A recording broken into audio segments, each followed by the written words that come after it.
दानव और सुंदरता। एक बार की बात है, छोटे से गांव में एक सुंदर और दयालु लड़की रहती थी जिसका नाम था बेला।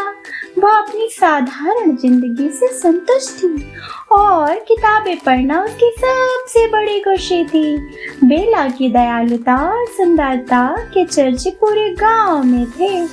एक दिन बेला के पिता जंगल में रास्ता भटक गए और एक रहस्यमय महल में जा पहुंचे। वहां उन्होंने गलती से गुलाब तोड़ लिया जो उस महल के स्वामी एक डरावने दानव का था। दानव ने क्रोधित होकर उन्हें सजा देने की कोशिश की और धमकी दी। डर के मारे बेला के पिता ने अपनी गलती के लिए माफी मांगी। दानव ने कहा कि उसकी सजा तब माफ होगी जब उनके साथ उनके स्थान पर कोई आएगा। बेला अपने पिता से बहुत प्यार करती थी।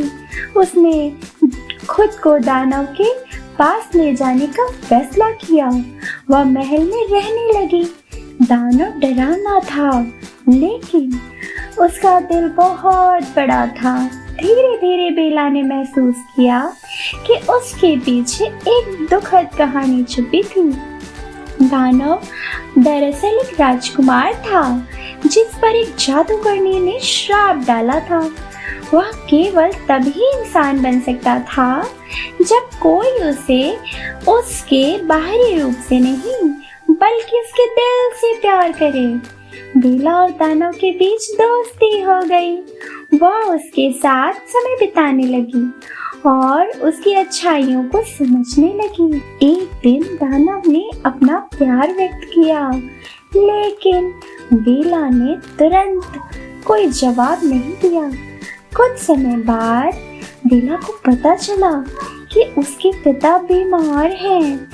उसने महल छोड़ने की इजाजत मांगी और दानव ने बिना कुछ कहे उसे जाने दिया।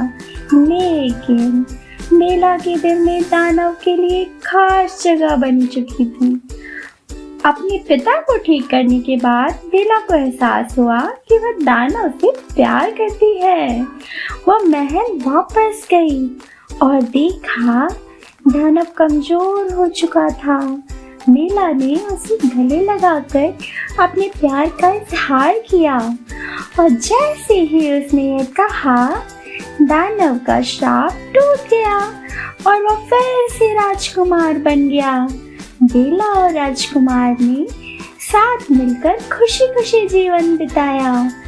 इस कहानी से हमें शिक्षा मिलती है बच्चों कि सच्ची सुंदरता बाहरी नहीं बल्कि दिल की गहराई में होती है।